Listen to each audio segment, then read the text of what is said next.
अतिशय सुंदर वातावरणात आज सर्व दत्त भक्तांचं आपण एकत्रीकरण केलेलं आहे. हा एक दुर्मिळ योग आहे जो आपण या दत्त सप्ताहाच्या निमित्ताने साधलेला आहे. काही महत्त्वाच्या विषयांची आपण आज चर्चा करणार आहोत.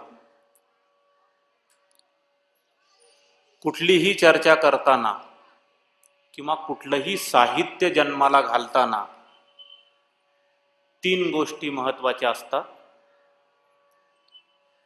पहिली गोष्ट, ती चर्चा ही बोलणाऱ्या बरोबरच ऐकणाऱ्याला सुद्धा आनंद देणारी पाहिजे. म्हणजे दोन्ही बाजूनी आनंद व्हायला पाहिजे. बोलणारा आनंदात आहे आणि ऐकणारा दुःखी आहे तर अशी चर्चा चालणार नाही. शब्द माझे व्यवस्थित ऐकायला येतात? बोलणारा वक्ता आणि श्रोता या दोघांना ज्या गोष्टीमुळे आनंद होतो ती चर्चा व्हायला पाहिजे. हा चर्चेचा पहिला सिद्धांत. चर्चेचा दुसरा सिद्धांत, त्या चर्चेत कुठंतरी तुमच्या आमच्या कल्याणाच्या गोष्टी बोलल्या गेल्या पाहिजेत. त्या परमश्रेयाची चर्चा झाली पाहिजे. त्या परम आनंदाची चर्चा झाली पाहिजे. त्या परम ध्येयाची चर्चा झाली पाहिजे. त्या परम अविटाची चर्चा झाली पाहिजे.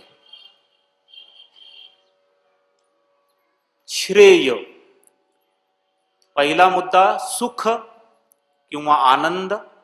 दुसरा मुद्दा आहे श्रेय, म्हणजे परमेश्वराची चर्चा व्हायला पाहिजे. जे अत्युच्च तत्व आहे, ज्या तत्वाच्या पलीकडे काहीही नाही, अशा तत्वाची चर्चा व्हायला पाहिजे. हे चर्चेचं दुसरं सूत्र आहे. या जगामध्ये या व्यतिरिक्त चर्चा करणारे सगळे सापडतील तुम्हाला, पण ज्याला आपण प्रासादिक चर्चा म्हणतो, ज्याच्यातून प्रसाद गुण आहे, ज्याच्यामध्ये काहीतरी आपल्याला जीवनामध्ये मिळणार आहे, अशी चर्चा आजकाल कुठेही होताना दिसत नाही. फक्त रडारडी होते, भाव विस्तारले जातात आणि खूप मोठे मोठे लोक नाच काय करतात, पण त्यानंतर बाहेर गेल्यानंतर काय होतं की त्या चर्चेचा काहीही उपयोग होत नाही. एका वातावरणात आले तेवढ्यापुरतं बरं वाटतं आपल्याला. एखादी मेणबत्ती असते, ती जेव्हा अग्नीजवळ जाते त्यावेळेला तेवढ्यापुरती ती वितळते, पण त्यानंतर जेव्हा ती अग्नीपासून लांब जाते पुन्हा आपली घट्ट होऊन बसते.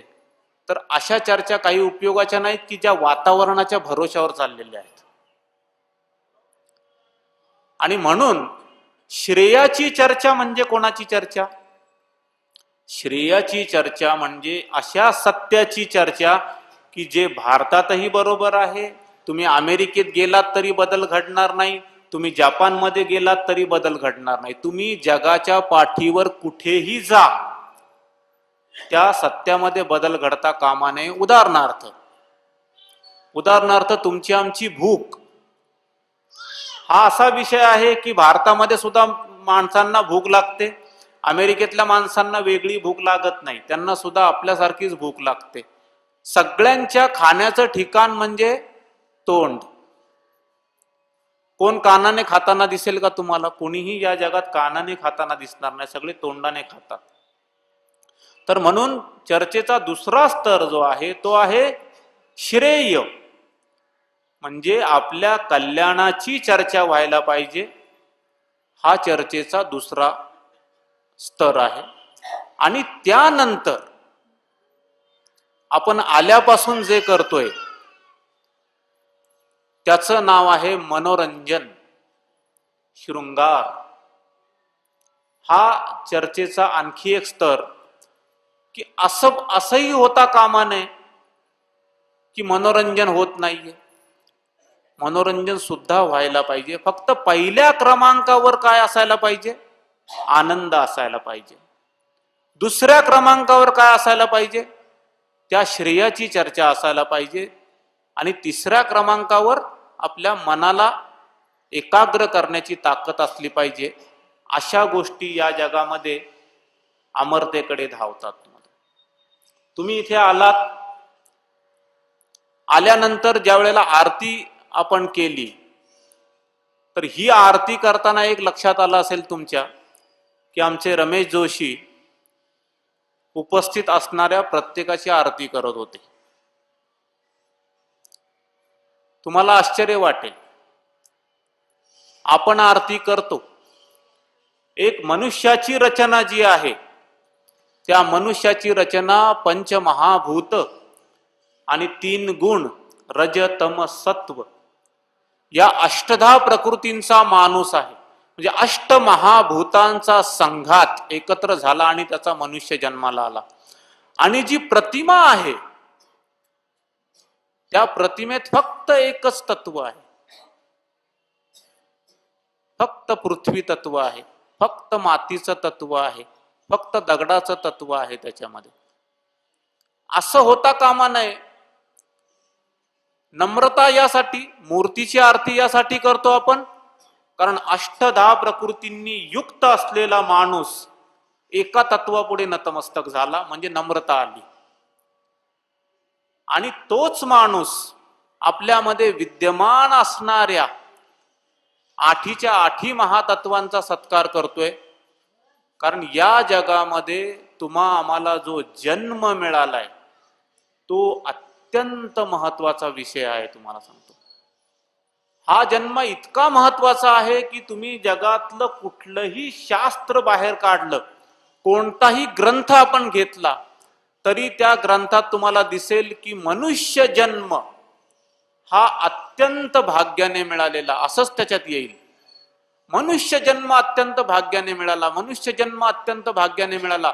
हे कोण सांगतं? हे आपले ऋषीमुनी सांगतात, हे आपली दैवत सांगतात, हे आपले सगळे गुरु सांगतात, तथाकथित सद्गुरू सांगतात, बाबा लोक सांगतात.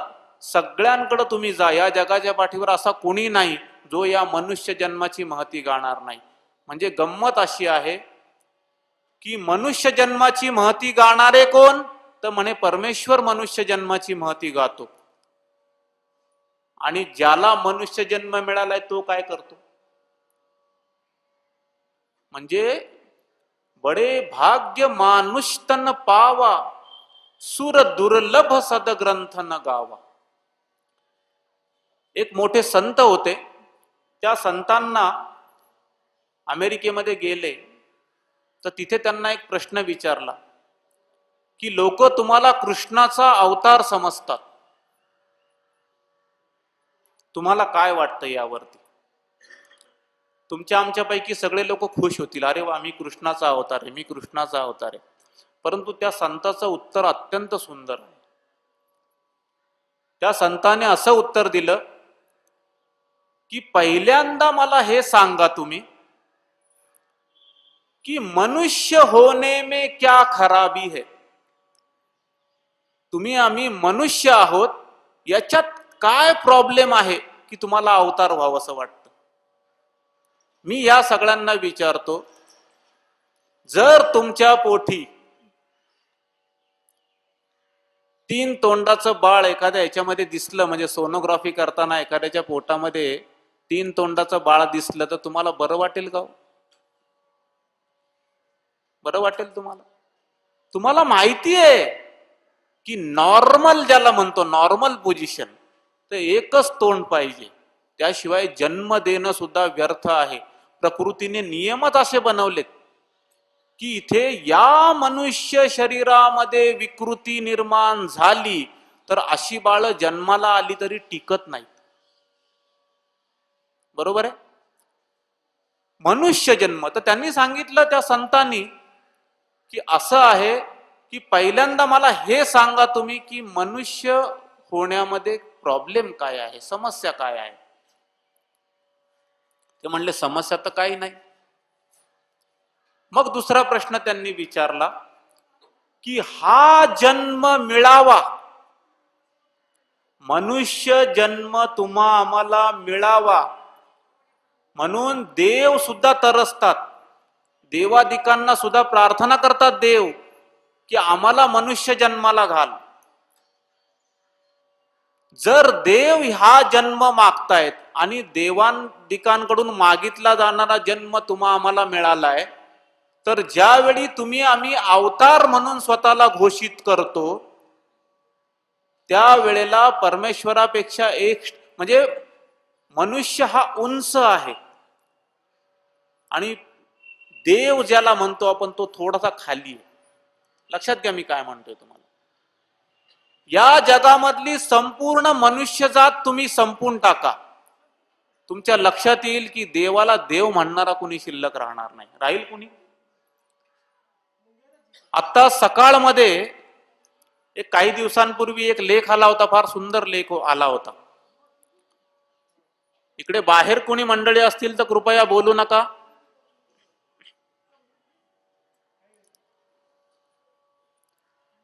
तर हा जो मनुष्य जन्म आहे हा आपल्याला अत्यंत भाग्याने मिळालेला आहे. आणि हा का भाग्याचा जन्म?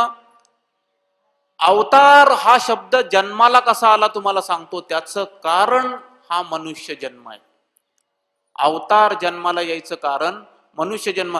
कारण परमेश्वराला सुद्धा मनुष्याचं शरीर एवढं आवडलं, त्याला आपली स्वतःची रचना एवढी आवडली की त्याला सुद्धा मनुष्य व्हावंसं वाटलं आणि म्हणून अवतार. म्हणून मनुष्य जन्म मिळावा म्हणून परमेश्वर सुद्धा अवतार धारण करतो. अशी रचना आहे सगळी, तुम्हाला सांगतो. तर आज आपला जो विषय आहे तो विषय हा आहे की दत्तात्रयाचे स्वरूप. तुम्हा आम्हाला आल्या आल्या हातावरती अत्तर लावलं गेलं, बरोबर आहे. त्या अत्तराचा वास तुमच्या ओळखीचा होता. हे अत्तर चाफ्याचं अत्तर होतं. चाफा जो पांढरा चाफा असतो त्या चाफ्याच्या सुगंधाचं हे अत्तर होतं. हे अत्तर आम्ही मुद्दामून निवडलं. त्याचं कारण असं आहे की दत्तात्रयाचं जे वर्णन आलेलं आहे, जे महात्म्य आलेलं आहे, तर जसं शंकराचं महात्म्य आलेलं आहे. शंकराचं महात्म्य काय आलेलं आहे की कर्पूर गौरा, बरोबर आहे की नाही. तुम्ही आम्ही आरती म्हणतो की नाही, कर्पूर गौरा भोळा नयनी विशाळा. कर्पूर गौरा म्हणजे काय? कापूर. कर्पूर म्हणजे कापूर. शंकराचा वर्ण जो आहे तो कापरासारखा आहे, गोरा आहे. कर्पूर गौर आहे, त्याला निळा दाखवतात, ते पेंटिंग केलेलं खरं नाही. आरतीमध्ये सांगतात की कर्पूर गौरा भोळा नयनी, म्हणजे तो कापराच्या रंगाचा आहे. तसं दत्तात्रयाचा वर्ण जो सांगितलाय हा वर्ण आहे चांपे गौर, म्हणजे पांढरा जो चाफा असतो त्या चाफ्याच्या रंगासारखी दत्तात्रयाची कांती आहे. आणि म्हणून तुम्हा आम्हाला आल्या आल्या त्या चाफ्यावरून दत्तात्रयाचा वर्ण लक्षात राहावा म्हणून हे अत्तर लावलं गेलेले लक्षात ठेवा. आलं लक्षात? दत्तात्रयाच्या आपण स्वरूपावर चर्चा करतोय. तर स्वरूपावर चर्चा करण्यापूर्वी एक गोष्ट सांगणं महत्वाचं आहे. आपल्याला आज कैक वर्ष झाले मी मोठ्या मोठ्या साधूंना, मोठ्या मोठ्या पुढाऱ्यांना भेटलो. 40-40, 50-50 वर्ष पूजा करणारी मंडळी आहेत. या पूजा करणाऱ्या मंडळींना मी एकच प्रश्न विचारला, काय हो 40 वर्ष पूजा केल्यानंतर एकदा तरी देवाने दर्शन दिलं का? एकदा तरी? हा प्रश्न आज आपण चर्चेला घेणार आहोत, लक्षात ठेवा. एकदा तरी. आमचे रमेश जोशी सगळ्यांना सांगतात, कुठेही गेले की पहिला प्रश्न हा असतो. कारण त्यांचा तो बडेजाव असतो. ते म्हणतात मी गेली 50 वर्ष दत्तात्रयाची साधना करतोय. आणखी दुसरा कोणी असतो, मी गेली 40 वर्ष रामाची साधना करतो. ठीक आहे सगळं, कधीतरी दर्शन. एकदा एकही सापडत नाही तुम्हाला. ज्यांना दर्शन घडलीत ते शुअर नाहीयेत, त्यांना कुठेतरी शंका आहे की हे आहे का दर्शन की नाहीये. बऱ्याच लोकांचा गैरसमज काय आहे की स्वप्नामध्ये, नाही का, बऱ्याच लोकांचे दृष्टांत स्वप्नामध्ये आहेत की स्वप्नामध्ये माझ्या परमेश्वर आला किंवा स्वप्नामध्ये दत्त आला, स्वप्नामध्ये राम आला. जर परमेश्वराला या स्वप्नसृष्टीत येऊन आदेश द्यायला जमलं असतं, बघा, जर परमेश्वराला स्वप्नामध्ये येऊन आदेश द्यायला जमलं असतं तर त्याचा अवतार घ्यायचं काही कारणच नाहीये. कशाला अवतार घेतले? उठता बसता स्वप्न पाडणार, दत्ता पावलेंच्या स्वप्नात जाऊन सांगणार की इथे दत्त सप्ताह करा, बरोबर आहे की नाही. आणखी मग दिवाणांच्या स्वप्नात जाऊन सांगणार की त्यांना मदत करा, देवा तुमच्या स्वप्नात येणार ते सगळे, उलटांच्या स्वप्नात जाणार, मदत करा.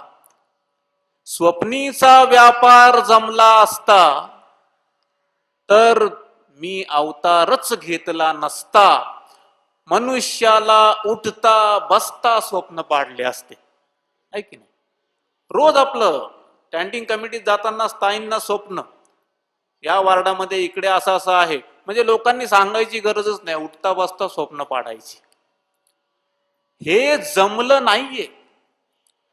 स्वप्न अवस्था आणि तुमची आत्ताची जागृत अवस्था याच्यामध्ये जमीन आसमानाचं अंतर आहे. आणि म्हणून स्वप्नीचा व्यापार खोटा. स्वप्नामध्ये तुम्ही भरपूर अन्न खाल्लं म्हणून जागृतीत तुमचं कधी पोट भरलंय का? कधीही भरणार नाही. तर एकदा असं झालं की एक माणूस होता, राजा होता म्हणूया.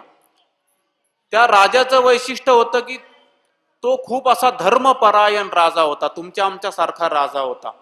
तो प्रवचन खूप चांगलं सांगायचा माझ्यासारखं, तो पूजा खूप करायचा, म्हणजे 8-8 तास पूजा करायचा, मूर्तीची पूजा करायचा, प्रवचन सांगायचा लोकांना, त्यानंतर ग्रंथ वाचन करायचा भरपूर.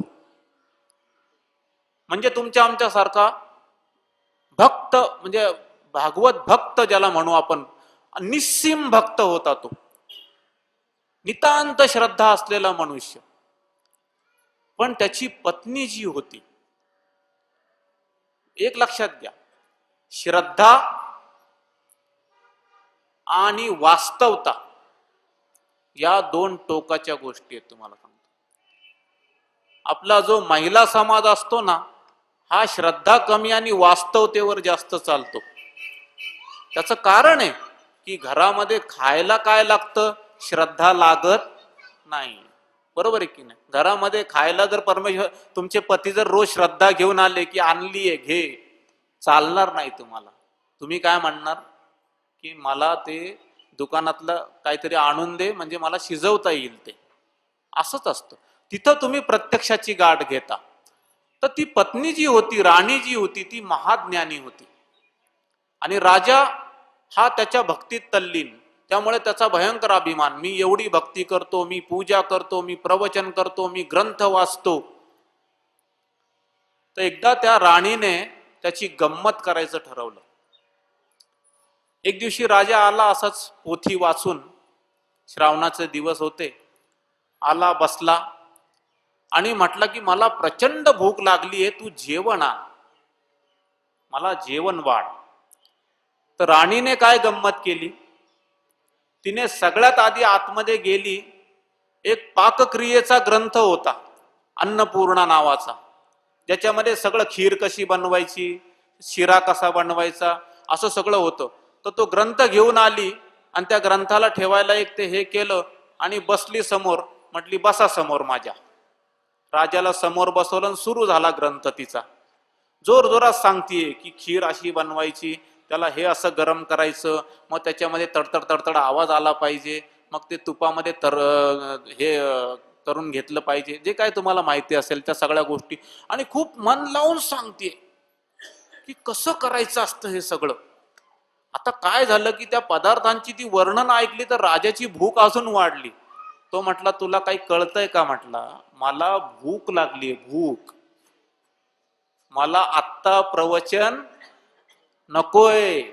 मला हे तुझा ग्रंथ काहीही उपयोगाचा नाहीये. ती म्हणते, असं कसं? ग्रंथ कसा उपयोगाचा नाही? केवढं सुंदर वर्णन आहे. तुम्हाला पाहिजे तो पदार्थ याच्यात आहे. म्हणजे मी एका दिवसात बनवू शकत नाही एवढे पदार्थ त्याच्यामध्ये आहेत. तुम्ही एका वेळेला खाऊ शकणार नाही एवढे पदार्थ याच्यामध्ये आहेत. याच्यामध्ये गोड आहे, तिक्त आहे, आम्ल आहे, तुरट आहे, सगळं आहे. तो म्हणला, नाही, जेवण आण, हा ग्रंथ बाजूला ठेव. तिने तो ग्रंथ बाजूला ठेवला. आतमध्ये गेली. असा माझ्यासारखा कलर, थोडासाही भगवा, जोगिनीचा वेश घेऊन आली. म्हटली, परत बसा समोर. आणि आता तिने प्रवचन द्यायला सुरुवात केली की भूक कशी असते. भूक माणसाला लागली की त्याला काय होतं, भूक लागली की असं होतं, भूक लागली की तसं होतं. आता तो राजा वैतागला. तो म्हटला, तुला काय कळतं की नाही? म्हटला, अरे मला भूक लागलीये, अन्न आणायचं सोडलंस तू आणि मला लेक्चर देतीये, प्रवचन देतीयस तू, तुला काही कळतं की नाही? ती म्हणली, असं कसं? खूप छान प्रवचन देते, बेंबीच्या देठापासून चाललंय सगळं, तुमच्यावर परिणाम तर व्हायलाच पाहिजे. तू जा, आतमध्ये जा, तू आधी ते खायला काहीतरी घेऊन ये म्हटलं. त्याची भूक वाढली हो खूप. ही पुन्हा आतमध्ये गेली, एक ताट घेऊन आली. त्या ताटामध्ये सगळे नकली म्हणजे आपले मातीचे केलेले पदार्थ सगळे ठेवले एका ताटामध्ये. ते ताट सजवून घेऊन आली. कलर बिलर चांगला दिला होता त्याला. ते बघितलं फसतो माणूस त्याला. तर राजाला वाटलं खरंच खूप आत्ता हिने बरोबर आणलं, म्हणून त्याने पटकन ते फळ उचललं, तोंडात टाकलं. आता पटकन फळ उचललं, तोंडात टाकलं, तर त्याच्या लक्षात आलं की हे काही खायच्या उपयोगाचं नाही. तर त्याने एकदम सांगितलं, अरे काय काय आणलंयस? काय आणलं काय म्हणते? ही प्रतिकृती आहे. तुम्हाला जे अन्न पाहिजे त्याची प्रतिकृती बनवून आणली आहे मी. तो म्हणलो, तुला काय अजिबात अक्कल नाहीये म्हणतो. तुला हे कळत नाही की भूक कशाला म्हणतात, तुला हे कळत नाही अन्न कशाला म्हणतात. आज काय तू माझी मस्करी करायचं ठरवलंयस का? तर मग तिने उत्तर केलं त्याला. हे लक्षात घ्या, हा खूप महत्वाचा विषय आहे. हे दिसायला खूप साधं दिसतंय. ती म्हटली, का हो? ज्या वेळेला परमेश्वर हवा असतो तर त्याच्या ऐवजी तुम्ही ग्रंथ वाचून खुश होता. ग्रंथ वाचला एखाद्याने की खूप खुश होतो आपण, खूप तब्येत म्हणजे एकदम असा प्रसन्न होतो. आणि ते ग्रंथ वाचल्यानंतर परमेश्वराला विसरून जातो. ग्रंथ हाच परमेश्वर. म्हणजे परमेश्वराऐवजी ग्रंथ चालतो, परमेश्वराऐवजी तुम्हाला प्रवचन चालतं. तिथं जाऊन तुम्ही कुठल्या साधूशी भांडलाय का कधी की अरे तू परमेश्वर का नाही दाखवत मला? असं कधी भांडलाय? काही नाही. त्या साधूकडे गेले, तो तुम्हाला प्रवचन ऐकवलं, त्याने संपलं तुमचं सगळं. प्रवचन ऐकून खुश, काय सुंदर प्रवचन सांगितलं. अरे त्याने बनवलं आपल्याला. जे द्यायचं होतं ते दिलंच नाही, भलतच देऊन रवानगी केलेली. मी काशीमध्ये गेलो होतो, वाराणसी, आता सध्या वाराणसी. तर तिकडे मी 8 दिवस हिंदीमध्ये लेक्चर्स केले. काही प्रश्न विचारले त्यांना मी. त्या प्रश्नांची उत्तरं त्यांच्याकडे नव्हती. जे प्रश्न आज आपण बोलतोय, या प्रश्नांची उत्तरं त्यांच्याकडे नव्हती. तर त्यांनी काय गंमत केली ते सांगतो. त्यांनी काय केलं, त्यांनी लगेच एक मोठा सिम्बॉल बनवला, एक मोठं मानपत्र बनवलं. आणि राजू सवार हे पंडित, म्हणजे पंडित ही पदवी मला त्यांनी मानाने दिली आणि मला हाकललं. लक्षात घ्या, पंडित पदवी दिली म्हणजे हाकललं मला. कारण प्रश्नांची उत्तरं देता येत नाही तर मग तुमचा सत्कार करून पाठवतात लोक. तसं तुम्ही साधू संतांकडे गेलात तर परमेश्वर काय म्हणून विचारलं तर जर तो देतच नाही परमेश्वर, मग तो परमेश्वराऐवजी काय करतो? एक काम कर, हा ग्रंथ वाच. दुसरं काम कर, हे प्रवचन ऐक. मग प्रवचन सुद्धा परमेश्वराऐवजी चालतं आपल्याला. आणि मग तिसरी गोष्ट, मूर्ती. आता भूक लागली राजाला, पण अन्नाच्या ऐवजी मूर्ती चालणार आहेत का? तो खाईल का मूर्ती? राजा मूर्ती खाऊ शकत नाही. म्हणजे ज्या वेळेला भूक लागते, खरी भूक, त्यावेळेला मूर्ती चालत नाही, त्यावेळेला प्रवचन चालत नाही, त्यावेळेला ग्रंथ चालत नाही. मग परमेश्वराऐवजी या गोष्टी तुम्ही कशा चालवून घेता? याचा अर्थ काय? की तुम्हाला परमेश्वर नकोय. बरोबर आहे का?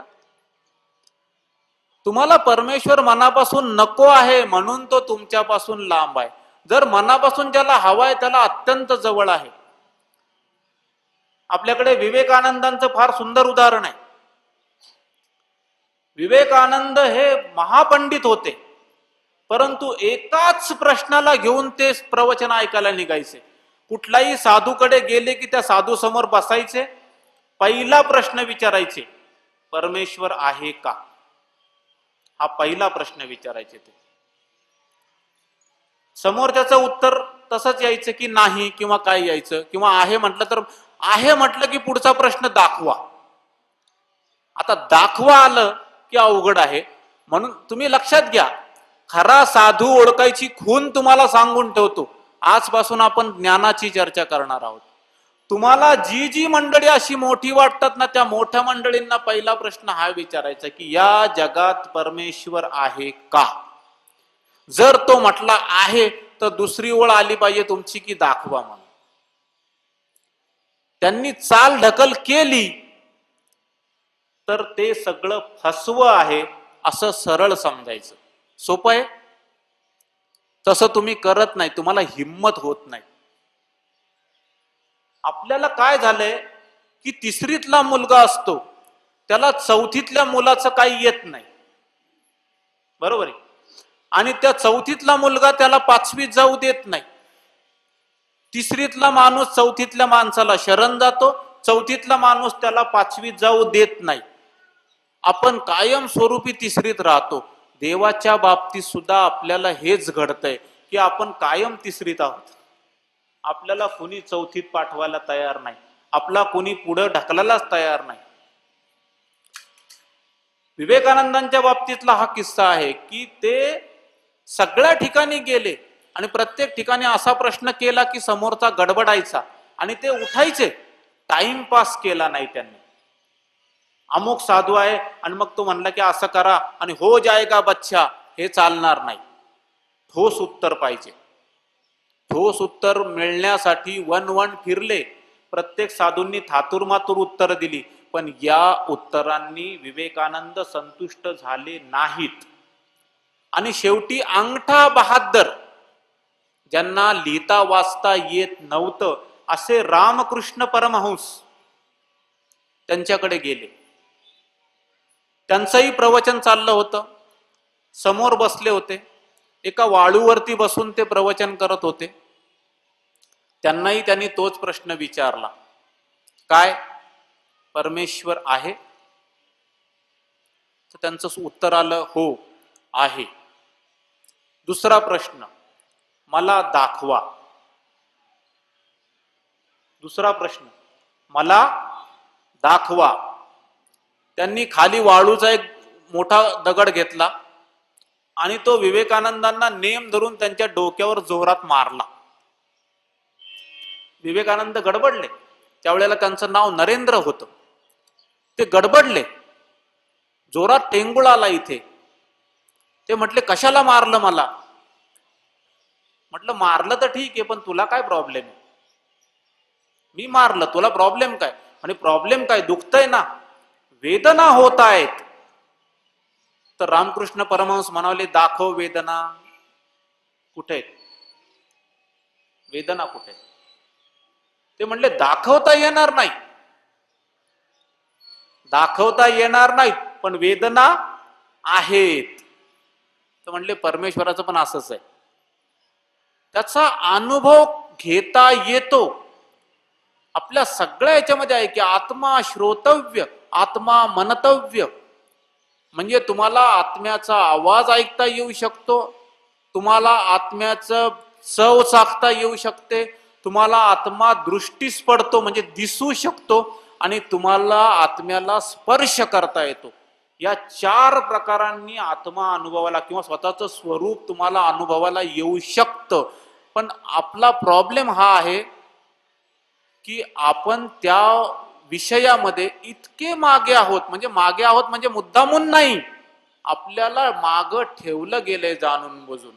कारण तुम्हाला जर माग ठेवलं नाही तर तुम्ही हात जोडणार नाही.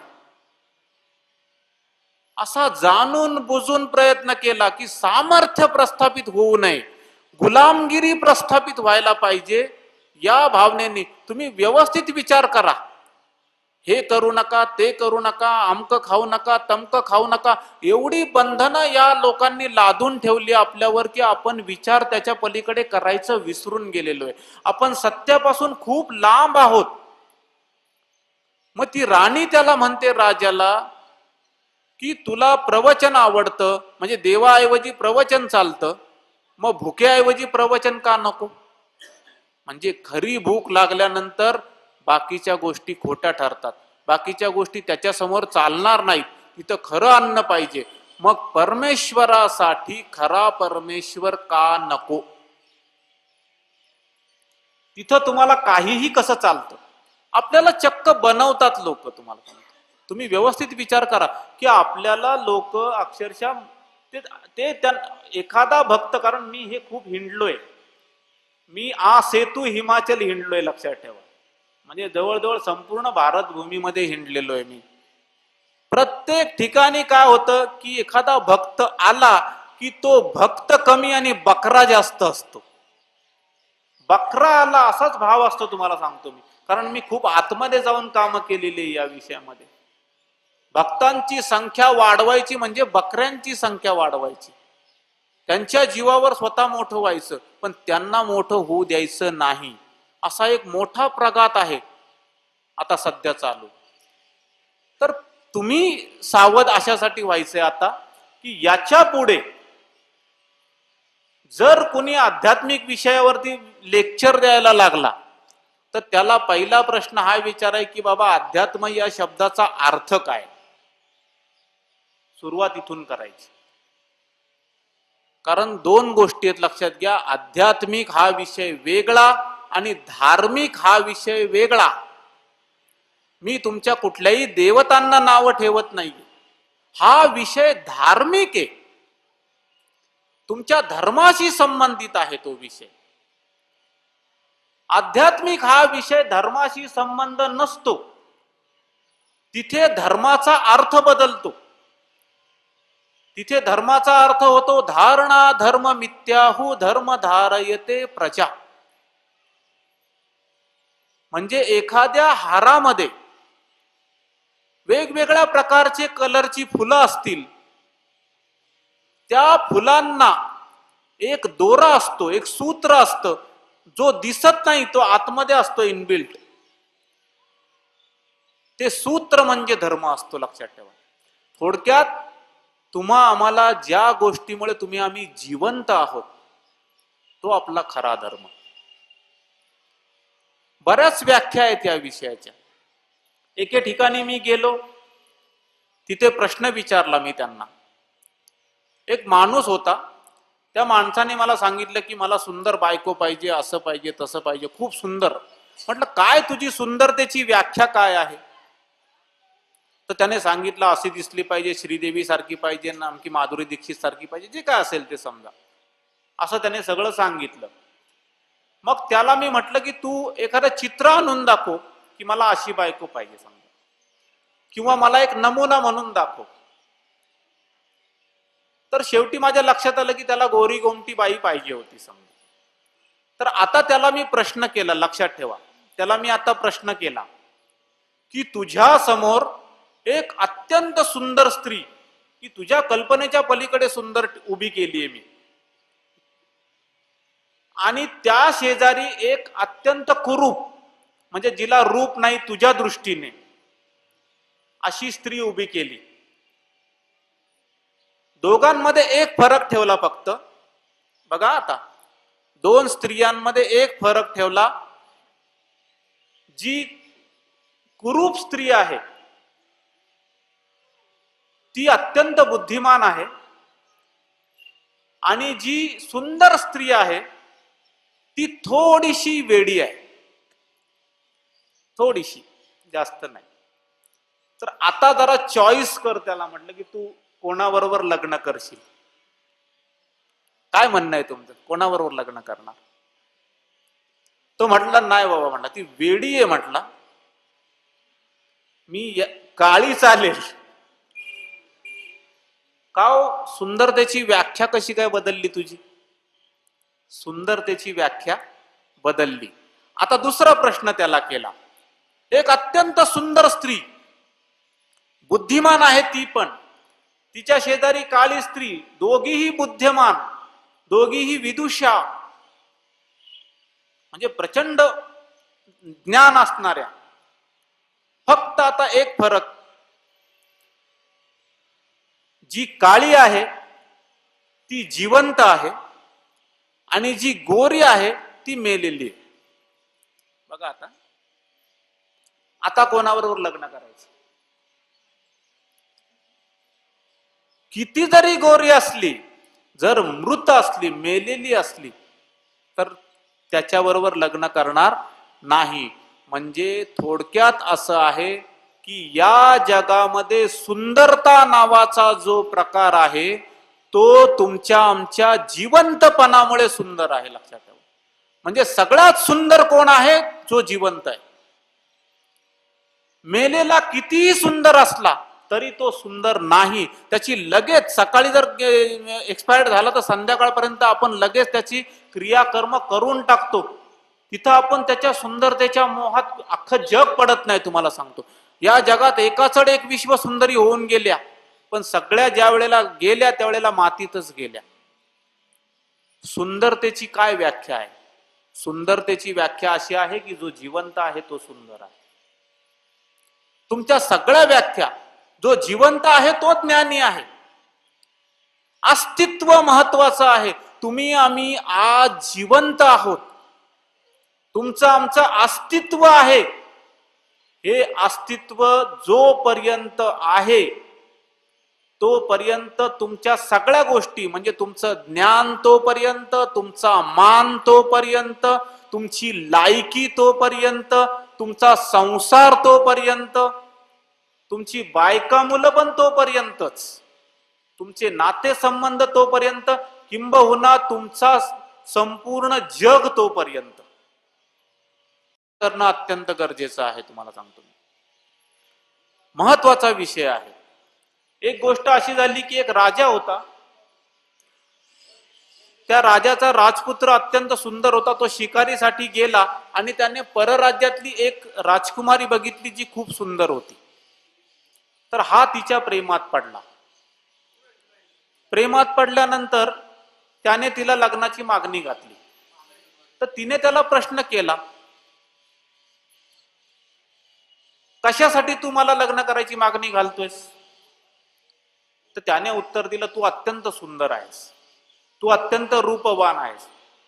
तर ती म्हणली, ठीक आहे, 8 दिवसानंतर तुझी ही मागणी तू परत करायचीस, तू परत मला लग्नाची मागणी घालायची 8 दिवसानंतर. तो म्हणला, काही प्रॉब्लेम नाही मला थांबायला, 8 दिवसानंतर आपण करूया सगळा गोळ. झालं. 8 दिवस जातात, ही राजकुमारी स्वतःच्या घरी जाते. त्या 8 दिवसात ती जुलाबाचं औषध घेते. त्या जुलाबाचे औषध घेते. एक ठराविक खड्डा असतो, त्या खड्ड्यामध्ये रोज जाऊन तो प्रातर्विधी उरकते. खायचं काही नाही, नुसते जुलाब चालू आहेत. लक्षात घ्या, काय प्रकृती होते माणसाची तुमच्या लक्षात येईल. सगळी सुंदरता लयाला गेली होती. अंथरुणामध्ये पडली तर अंथरुण आणि ती याच्यात फरक दिसत नव्हता, इतकी काटकुळी झाली ती. आणि त्यानंतर राजकुमाराला त्या बोलवलं गेलं, जो तिच्यावर प्रेम करणारा होता. राजकुमार आला आणि त्या अंथरुणात शोधतोय. तिला म्हणतोय, जिच्या बरोबर त्याला विवाह करायचा आहे, तिला म्हणतोय तो की ती राजकुमारी कुठे? ती म्हणली, मीच राजकुमारी. तर म्हणलो असं होऊच शकत नाही. मी बघितलेली राजकुमारी वेगळी आहे, ही राजकुमारी वेगळी. ही तू राजकुमारी नाहीच. ती म्हणली नाही, मीच राजकुमारी. म्हणली आता तुम्हाला लग्नाची मागणी घालायचीस या अशा अवस्थेत. तर म्हणलं जमणार नाही. म्हटलं का जमणार नाही? म्हणलं ती सुंदरता गेली कुठं? ती म्हणली सुंदरता खड्ड्यात गेली. सुंदरता गेली कुठे? सुंदरता खड्ड्यात गेली म्हटली. कारण जी गोष्ट त्या खड्ड्यात पडलेली आहे ती कालपर्यंत माझ्यामध्ये होती आणि म्हणून तुला मी सुंदर दिसत होते म्हटले. आज ती घाण मी बाहेर काढली तर मी असुंदर झाले, मी कुरूप झाले म्हटले. तर तू ज्याच्यावर प्रेम करतो तो नरक आहे म्हटले.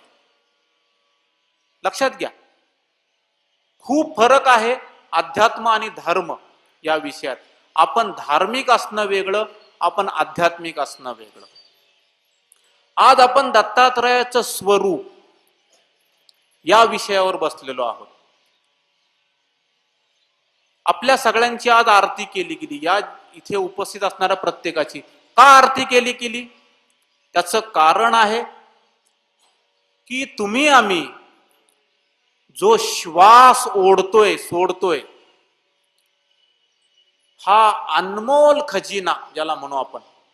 अनमोल अशासाठी म्हणतोय की एक असा माणूस होता की जगात सगळ्यात जास्त संपत्ती त्या माणसाकडे होती, आणि तो मरायला लागला ज्या वेळेला, त्यावेळेला त्या माणसाने लोकांसमोर, सगळ्या मोठ्या मोठ्या डॉक्टरांसमोर प्रस्ताव ठेवले की माझी सगळी संपत्ती घ्या आणि मला 5 श्वास फक्त द्या. एक श्वास देता आला नाहीये त्याला. सगळी संपत्ती द्यायला, अख्खा जगातली संपत्ती द्यायला तयार झालाय तो, पण एकही त्याला श्वास द्यायला कुणी तयार नाहीये. ही अशी संपत्ती आहे. कहता हूं कहे जात हूं, कहू बाजत है ढोल, श्वासा श्वासा खाली जात है 3 लोक का मोल. अत्यंत मोलाची गोष्ट आहे. आणि ही गोष्ट मी बऱ्याच लोकांना सांगतो, श्वास म्हणजे वारा नाही, श्वास म्हणजे हवा नाही. फरक आहे खूप. एक अशी गोष्ट आहे जी आपल्या भोवतालच्या हवेला प्राण बनवून तुमच्यामध्ये सोडते. हा फरक आहे. एखादा माणूस मेला तर त्याला जर आपण सायकलच्या पंपाने हवा भरली तर तो जिवंत होत नाही. म्हणजे त्या हवेमध्ये आणि आपण जी ओढतोय ह्या हवेमध्ये जमीन आसमानाचं अंतर आहे. अशी काय गोष्ट आहे की जी हवेला श्वास बनवते? सूक्ष्मता आहे थोडीशी. हा आध्यात्मिक विषय झाला. म्हणून तुमच्या आमचं अस्तित्व आहे, तर त्या अस्तित्वाची आपण आरती केली.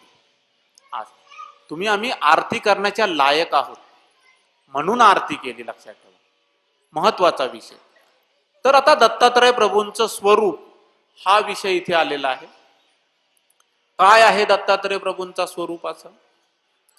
तर पहिला मुद्दा, दत्त महाराज हे, त्यांचं कुठलंही चरित्र जर तुम्ही वाचलं तर असं लक्षात येईल की हे चिरंजीव अवतार आहेत. चिरंजीव याचा अर्थ काय झाला? चिरंजीव याचा अर्थ काय झाला? मेलेला नाहीये अवतार, या जगातून गेलेला नाहीये अजून अवतार, विद्यमान असलेला अवतार आहे. कशावरून? मग त्यांच्या त्रेतायुगामध्ये अत्रि अनसूयेच्या पोटी जन्म घेतलेला आहे त्यांनी. त्या काळात सगळ्या मोठमोठ्या सिद्धांना त्यांनी भेटी दिल्या. द्वापार युगामध्ये तुम्ही जर श्रीमद भागवत वाचलं तर त्याच्यामध्ये, म्हणजे कृष्णाच्या काळात सुद्धा दत्तात्रयाचं 24 अवतारांचं वर्णन येईल. तुम्हाला सांगतो, म्हणजे अवधूत उपनिषद येतं त्याच्यामध्ये की जे तिथे आलेलं आहे की 24 गुरूंची चर्चा आलेली आहे. म्हणजे दत्तात्रयाचं वर्णन, म्हणजे दत्तात्रय द्वापार युगात विद्यमान असल्याचं ते लक्षण आहे. आणि त्याच्यानंतर कलियुगात तर तुम्हाला माहिती आहे की शंकराचार्यांना दिगंबर वेशामध्ये दर्शन दिलं त्यांनी, एकनाथ महाराजांना मलंग वेशामध्ये दर्शन दिलं, चक्रपाणी महाराजांना त्यांनी व्याघ्र वेशात दर्शन दिलं, पारधी वेशात दर्शन दिले, गोंधळी वेशात दर्शन दिले. म्हणजे कलियुगात हे नाथ जे आहेत नवनाथ हे कलियुगातले, आणि कलियुगात नाथ संप्रदाय जो झाला तो दत्तात्रयापासून झालेला आहे. म्हणजे दत्तात्रय हे कलियुगातल्या सुद्धा सिद्धांचे आद्य पुरुष, या अर्थाने सगळ्या युगात विद्यमान आहेत. जो अवतार झालेला आहे पण गेलेला नाहीये. लक्षात घ्या, ज्या अवताराचा शेवट झालेला नाहीये तो अवतार परत जन्माला येऊ शकतो का? जोपर्यंत शेवट व्हायला पाहिजे ना, त्याचा शेवट झाला. मग दत्तात्रयाचा शेवट कुठेही दिसत नाही. मग आता मला सांगा की या जगामध्ये जे जे अवतार दत्तात्रयाचा अवतार म्हणून सांगतात ते नक्की कोणाचे अवतार आहेत? प्रश्न फार गहन आहे, लक्षात घ्या. कारण गेलेलाच नाहीये अवतार. खूप महत्वाच्या विषयावर आपण चर्चा सुरू केलेली आहे. जो अवतार विद्यमान आहे, जो अवतार या जगातून गेलेलाच नाहीये, त्या अवताराचा परत अवतार कसा होतो? आपला पहिला प्रश्न आहे. खूप महत्वाचा प्रश्न आहे. गेलेला नाहीये त्याची कारण सांगितली मी तुम्हाला, की प्रत्येक युगात विद्यमान दिसतो तो अवतार, प्रत्येक युगात विद्यमान आहे. मग हे दुसरे अवतार दत्तात्रयाचे अवतार कसे? मला त्यांच्या योगी असण्याविषयी शंका नाहीये. हे प्रश्न मी खूप मोठ्या मोठ्या दत्त भक्तांना विचारलेत, पण याची उत्तरच येत नाही. आपण सरळ सरळ दत्त अवतार म्हणून मोकळं होतो, अमुक अमुक दत्तात्रयाचे अवतार. अरे दत्तात्रय महाराज जाऊ तर द्या आधी. कुणीही कसा दत्त अवतार होतो? आणि म्हणून आम्हाला दत्तात्रय विद्यमान आहे आणि तरी सुद्धा दिसत नाही, कारण आम्ही भलत्याच ठिकाणी विरममान झालेलो आहोत दत्त समजून. लक्षात येते तुमच्या? फार महत्वाचा विषय लक्षात घ्या. भलत्या ठिकाणी रममान झालोय आपण. तुम्हाला सांगतो, जसा तो राजा प्रवचनात रममान झाला, ग्रंथामध्ये रममान झाला, मूर्तीमध्ये रममान झाला, तसे आम्ही मुख्य विषय सोडला. अरे दत्तात्रय आहेत, त्यांनी अख्खा नाथ संप्रदाय चालवला. कलियुगामध्ये, त्रेतामध्ये उदाहरणं आहेत, द्वापर युगात उदाहरणं आहेत. अगदी सत्ययुग ज्याला कृतयुग म्हणतो त्या युगात सुद्धा दत्तात्रय हे नाव सापडतं. तुम्हाला सांगतो, त्या युगात सुद्धा, म्हणजे चारीही युगात विद्यमान असणारा अवतार. आणि कशासाठी कशासाठी विद्यमान आहे? चिरंजीव अवतार भरपूर आहेत. तुमचा अश्वत्थामा सुद्धा चिरंजीव आहे, पण तो शाप दिलेला अवतार आहे, शाप झाला त्याला. तुमचा हनुमंत पण चिरंजीव आहे की नाही? अख्खं नाथ, जेवढे नवनाथ आहेत सगळे चिरंजीव आहेत. परंतु ज्ञानदान ज्याला म्हणतो आपण, तर हनुमंत हा भक्त म्हणून बरोबर आहे, पण ज्ञान देणारा म्हणून नाही दिसत कुठे. की हनुमंताचा एखादा पंथ चाललाय की हनुमंताने याला ज्ञान दिलं, मग त्याने त्याला ज्ञान दिलं, त्याने त्याला ज्ञान दिलं, असं होत नाही. पण इथे आदिनाथ गुरु सकळ सिद्धांचा मच्छिंद्र तयाचा मुख्य शिष्य, मच्छिंद्राने बोध गोरक्षासी केला, गोरक्ष ओळला गहिनी. आपल्याकडे जेवढे संप्रदाय आहेत सगळे दत्तात्रयाचे संप्रदाय, सगळे संप्रदाय दत्तात्रयाचे, बरोबर आहे. मग दत्तात्रय हा चिरंजीव विषय आहे, विद्यमान विषय आहे. तर हा पहिला प्रश्न आहे, प्रत्येकाने घरी जाऊन विचार करा याच्यावरती.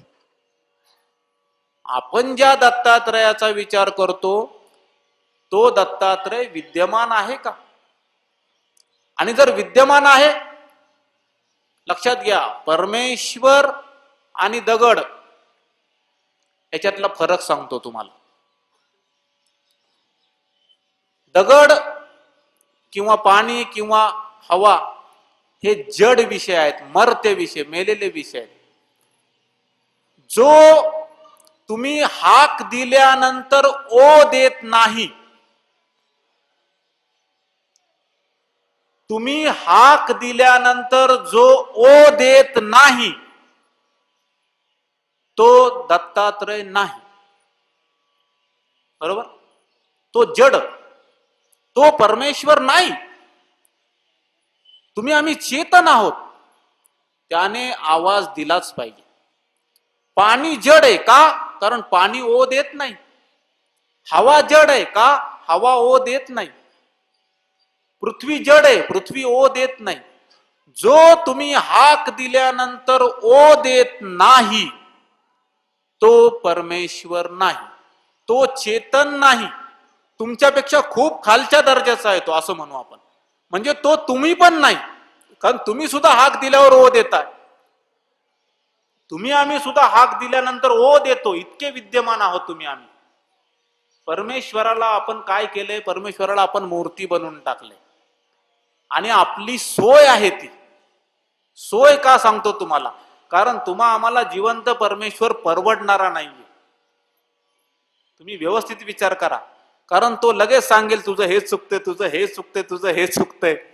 मूर्ती बिचारी हाले ना डोले, तिच्या समोर तुम्ही सगळं करू शकता. मूर्ती समोर पाप चालतंय, मूर्ती समोर पुण्य चालतंय. सगळे व्यापारी वर्ग मोठा मोठा खोटं नाटो माफ करो म्हणून सकाळी सकाळी असं टुर्र ते घंटी वाजवतात. खोटं नाटो माफ करो, खोटं नाटो माफ करो. त्या मूर्तीच्या साक्षीने सगळं चाललेलं असतं ते. तुम्हा आम्हाला असा परमेश्वर पाहिजे. बरोबर आहे की नाही? जिवंत परमेश्वर आला म्हणजे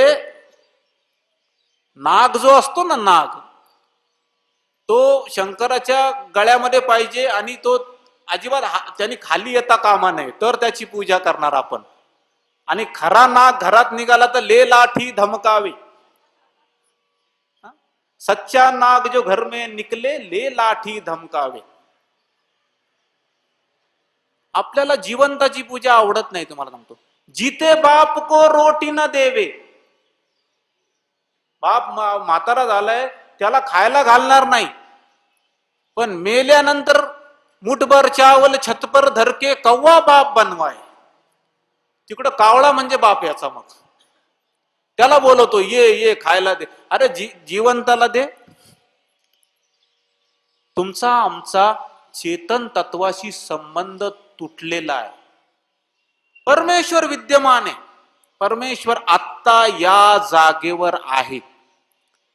बघायची इच्छाच नाही तुमची. रामकृष्ण परमहंसाकडे ज्या वेळेला स्वामी विवेकानंद गेले, तर जसा तो टेंगुळ आला त्यांना, त्या टेंगुळ आल्यानंतर म्हटले वेदना होत आहेत. मग नंतर म्हटले की परमेश्वर कुठे आहे? तर रामकृष्ण परमहंसाचं उत्तर बघा. रामकृष्ण परमहंस म्हणतायत की अरे, तुला बघायला मला त्रास पडतोय, पण देवाला बघायला त्रास पडत नाही. इतका जवळ. किती जवळ की समोरच्या माणसाला बघायला त्रास होतोय आणि देवाला बघायला त्रास होत नाही. इतका जवळ. असं कसं काय? म्हणून म्हटलं की तुमच्या या नरदेहाची फोड केल्याशिवाय तुम्हाला परमेश्वर कळणार नाही. समर्थ रामदासांचं एक सुंदर भजन आहे, करी घेता न ये. म्हणजे हातात घेता येत नाही. टाकता न जाय, म्हणजे हातात पण घेता येत नाही, टाकता पण येत नाही. म्हणजे तुमच्या हातामध्ये जो जिवंतपणा आहे, हा जिवंतपणा तुम्हाला फेकता येत नाही. बघा, येतो फेकता? नाही येत. ही जाणीव तुम्हाला फेकता येत नाही. करी घेता न ये, टाकता न जाय, ऐसे रूप आहे राघवाचे. म्हणे परमेश्वराचं रूप कसं? राघवाचे रूप पाहता न दिसे, पण डोळा भरलेसे सर्व काळ. डोळ्यात सतत विद्यमान आहे. तुमच्यामध्ये ज्या शक्ती भरलेल्या आहेत, त्या शक्तींमध्ये तो विद्यमान आहे. त्या शक्ती एकदा मोकळ्या केल्या, त्या शक्तींचा एकदा विस्फार केला, तर तुम्हाला पावलोपावली परमेश्वर आहे उपलब्ध. मी दिल्लीमध्ये एक ठिकाणी लेक्चर करायला गेलो होतो, दिल्लीमध्ये. तिथे मला सांगितलं, काय हो परमेश्वर सर्वत्र आहे, सिद्ध करून दाखवा. परमेश्वर सगळीकडे आहे, सिद्ध करून दाखवा. तर म्हटलं अरे याच्यासारखी सोपी गोष्ट नाहीये. कसं काय? सोपं आहे.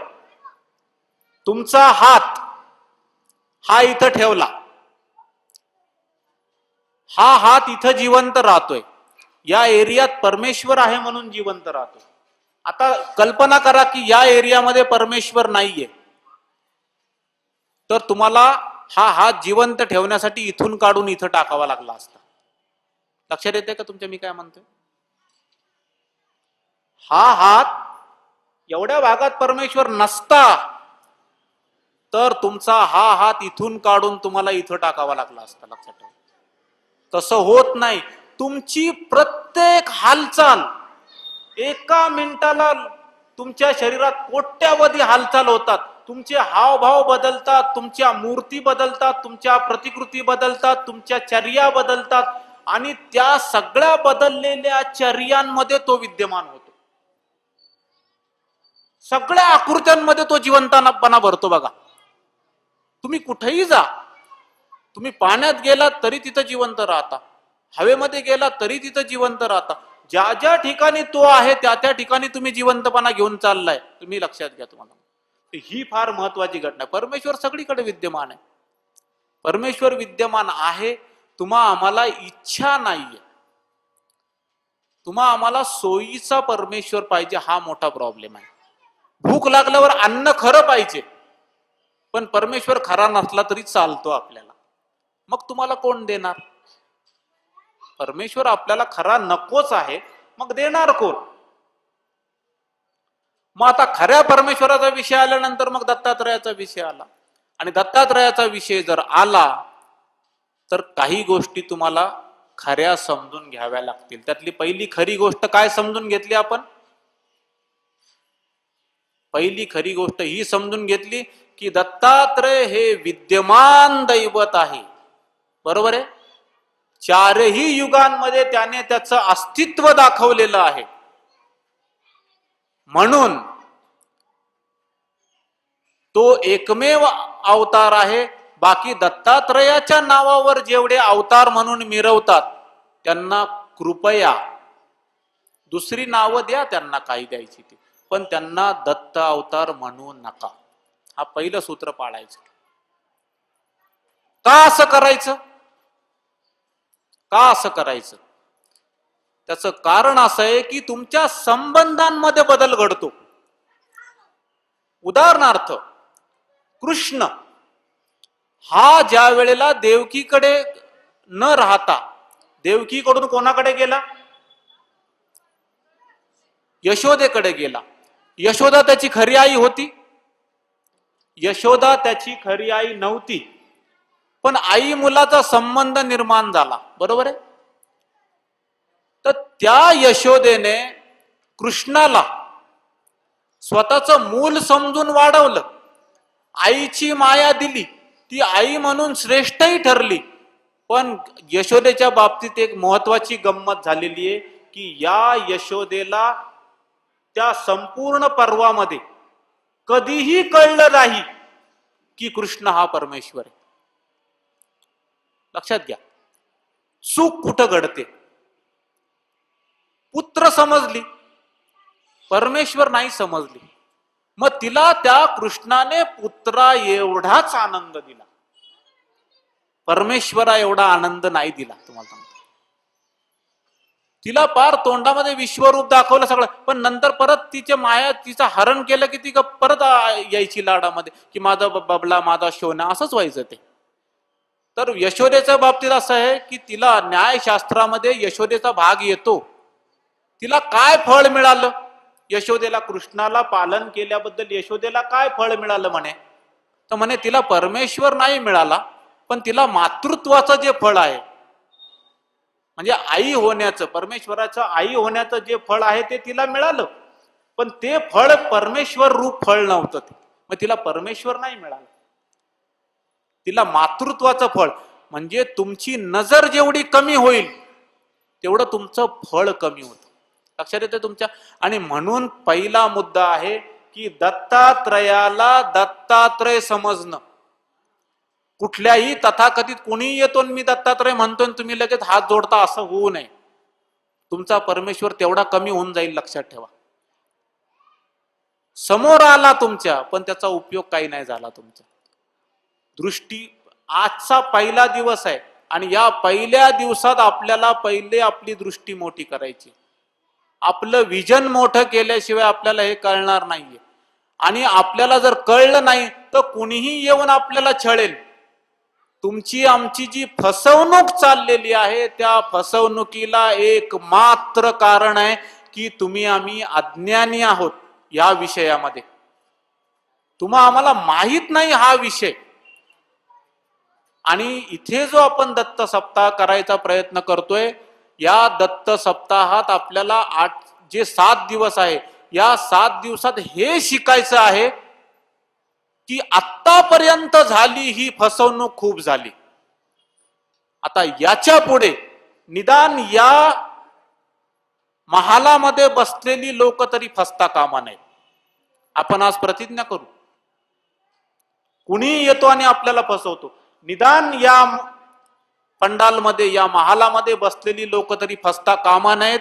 एवढं तुम्हाला या 7 दिवसात ऐकायला नक्की मिळेल. तुम्हाला सांगतो परमेश्वर या विषयात. उद्या कुणी येऊन तुम्हाला फसवणार नाही. आणि जिथे फसवणूक थांबली तिथं पैसा पण थांबतो. पैसा वाढेल तुमचा, लक्षात घ्या. फसवणुकीला माणूस खूप पैसे मोजतो. तुम्हाला एक्सपिरियन्स असतील घरी. भरपूर फसवले लोकांनी आपल्याला, भरपूर पैसे लुटलेत आपल्याकडे. देवादिकांच्या नावावरती लुटालूट आहे, दुसरं काही नाही. तुम्हाला सांगतो हे कुठेतरी थांबलं पाहिजे. तुम्हाला आज आपण खूप डोळे बंद करून, खूप झालं, खूप डोळे बंद करून श्रद्धा ठेवली, खूप सगळ्या गोष्टी केल्या. इथे तुम्ही लिहिलेलं हे थोडस वाचा. एक ठिकाणी असं लिहिलेलं आहे की श्रद्धेच्या बळावर आजपर्यंत कुठल्याही संताने, कुठल्याही बाबाने श्रद्धेतून परमेश्वराची निर्मिती केलेली नाही. काय तुमचं म्हणणं आहे? तुमच्या श्रद्धेमध्ये एवढं सुद्धा बळ नाहीये की एक गवताची काडी तुम्ही श्रद्धेने बनवाल. एवढं सुद्धा बळ नाहीये तुमच्याकडे. एक मी जिवंत काडी गवताची आणून देतो, तशी काडी तुम्ही मला बनवून दाखवा.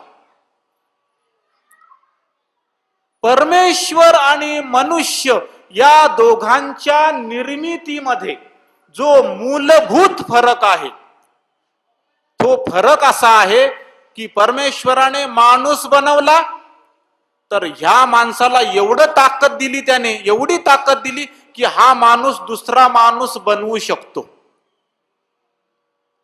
पण माणसाने कॉम्प्युटर बनवला, तो कॉम्प्युटर दुसरा कॉम्प्युटर नाही बनवू शकत. बनवू शकतो?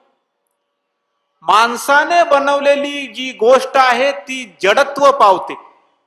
तिच्यामध्ये असं होत नाही की तिच्यातून अजून निर्माण झालं, त्या गोष्टीतून अजून निर्माण झालं, असं कधी होत नाही. पण परमेश्वराचं असं आहे की परमेश्वराने गहू बनवला, परमेश्वराने गहू बनवला, गव्हाचा एक दाना बनवला. आज तुमचं आमचं पोट, अख्ख्या जगाचं पोट हा गहू भरतोय आणि तरी सुद्धा उरतोय. ही आहे निर्मिती. ही निर्मिती. त्या गव्हामध्ये एक गहू मारू शकत नाही तुम्ही. तुम्ही दळता त्या गव्हाला, त्या दळाला, त्या दळलेले गहू तुम्ही खाता, त्याची चपाती बनवून, पुन्हा त्याचा नरक होतो, पुन्हा तो शेतामध्ये जातो, पुन्हा त्याचा गहू होतो, परत तो तुमच्या पोटामध्ये जातो. तो गहू तुम्ही मारू शकत नाही. परमेश्वराची कुठलीही निर्मिती अशीच आहे. मर्त्य नाही, तिला मृत्यू नाही. आणि म्हणून ही दत्तात्रयाची निर्मिती आहे, कारण चिरंजीव आहे. चिरंजीवाकडून चिरंजीव निर्मिती होणार, लक्षात घ्या. परमेश्वर आपल्याला पाहिजे, तो चिरंजीव परमेश्वर पाहिजे, तो मर्त्य परमेश्वर नकोय आपल्याला. दुसरा प्रश्न, आपण दत्तात्रयाविषयी बोलतो, दत्तात्रयाचे अवतार बोलतोय. एक दत्तात्रय असा अवतार आहे की ज्याचा मृत्यूच नाही झालेला, आणि दुसरे दत्तात्रयाचे असे अवतार आहेत की जे मरतायत. असं कसं काय? ठीक आहे, माझं म्हणणं आहे की दत्तात्रयाचा अवतार झाला, मग तो मरतो कसा? दत्तात्रयाने निर्माण केलेला गहू जिथे मरत नाही, मग त्याचा अवतार मरतो कसा? मुळात तो होतच नाही. पण समजा आपण म्हटलं की अवतार झाला, तर तो मरते कसा? सगळे अवतार मरतात कसे? आणि दत्तात्रय तर विद्यमान आहे. एक तर हेच खोटं की विद्यमान असताना दुसरा अवतार होणं. बरं, समजा दुसरा अवतार मान्य केला तरी तो मग मरतो कसा? तो मर्त्य कसा? हे प्रश्न पाडून घ्या स्वतःला तुम्ही. तुमचं आमचं डोकं छोटं करून ठेवलेलं आहे या सगळ्या विषयांनी. तुम्ही आम्ही विस्तारच पावत नाही. कारण दत्तात्रय हा विषय अनंताकडे झेपावणारा विषय आहे. त्या विषयाला काय केलं, एकदम एवढंसं करून टाकला. तो यशोदेचा कृष्ण झाला फक्त. तो मुला एवढा आनंद देतोय तो तुम्हाला, पण तुमची म्हणजे संरक्षण करायला तो सरसावत नाहीये, तुम्हाला सामर्थ्य द्यायला येत नाहीये पुढं. तो लहानच राहतोय तो अवतार. तसं करू नका. हाही प्रश्न पाडा. मी कुठल्याही इतर अवतारांना नावं ठेवत नाही, पण त्यांना त्यांच्या नावाने बोलू ना आपण. त्यांना त्यांची नावं घ्या. कृष्ण परमेश्वराचा अवतार होता की नाही? होता की नाही? पण कृष्णाने कधी, कृष्णाच्या आधी दत्त होता की नंतर होता? आधी दत्त होता. पण कृष्णाने कधीही आपल्या आयुष्यात स्वतःला मी दत्ताचा अवतार म्हणून घेतलं नाही. कृष्ण कृष्णच राहिला. तसं या जगामध्ये जो अवतार आहे त्यांनी स्वतःचं नाव पुढे करावं ना. उधार उसनवारी कशासाठी? दत्तात्रयाची उधारी कशासाठी? त्यांनी स्वतःच्या नावाने फेमस व्हावं, स्वतःच्या नावाने पुढे करावं, स्वतःचा पंथ काढावा, काही प्रॉब्लेम नाही. इवन मच्छिंद्रनाथ होते, गोरक्षनाथ होते, कानिफनाथ आहे, चरपटीनाथ आहेत. या नाथांनी स्वतःची नावं पुढे केली. त्यांनी कधीही आम्ही दत्तात्रयाचे अवतार असं सांगितलं नाही. आणि गंमत अशी सांगतो की आत्ताचे दत्तात्रयाचे जे तथाकथित अवतार आहेत त्यांच्यापेक्षा अनंतपट सामर्थ्य या नाथांमध्ये आहे. अनंतपट सामर्थ्य. लक्षात घ्या. नाथ हा संप्रदाय असा आहे की एका भस्माच्या चिमुटीवर त्यांनी देवांना शरण आणलं होतं. तुम्हाला सांगतो, नाथ संप्रदाय भस्म चिमुटीवर. कुठल्या दत्तात्रयाच्या अवताराने असं केलेलं दाखवा मला. आणि म्हणे दत्तात्रयाचे अवतार कसं काय? पहिला मुद्दा, दत्तात्रय विद्यमान आहे तर त्यांचा अवतार कसा? दुसरा मुद्दा, दत्तात्रय चिरंजीव आहे तर हे मर्त्य कसे? तिसरा मुद्दा, दत्तात्रय हा परमेश्वर आहे, त्याच्या पलीकडे काही नाहीये. मग हा दत्तात्रय, संपूर्ण दत्तात्रयाचं वाङ्मय जर तुम्ही वाचलं तर त्याच्यामध्ये दत्तात्रय कुठेही तपश्चर्या करताना दिसणार नाही तुम्हाला. कुठेही नाही. दत्तात्रयाचे तपश्चर्या करणारे फोटो दिसणार नाहीत तुम्हाला. त्याचं कारण आहे की त्याच्या पलीकडे कुठे काय आहे. तुम्हा आम्हासाठी मिळवण्याची गोष्ट म्हणजे दत्तात्रय. दत्तात्रयाला काय मिळवायचंय? लक्षात ठेवा, शंकर ध्यानस्थ दिसेल तुम्हाला, कारण शंकराच्या पलीकडे आहे कोणीतरी. इवन असा संवाद आहे शंकर पार्वतीचा. नाथ संप्रदायामध्ये शंकर पार्वतीचा संवाद येतो. कारण शंकराच्या गळ्यांमध्ये महिलांच्या मुंडक्यांची माळ होती, माहितीये तुम्हाला? गलमुंड माल राजे, शशिभाल में विराजे, डमरू निनाद बाजे, कर्मे त्रिशूल धारा, अशी येते. का होत? मी तुम्हाला आज एक प्रश्न विचारतो. शंकराला डोकी किती? शंकराला मुख किती? काय तुमचं उत्तर आहे? कोणाचं काय उत्तर आहे? एक. बरोबर आहे. कशी फसवणूक आहे बघा आता इथे.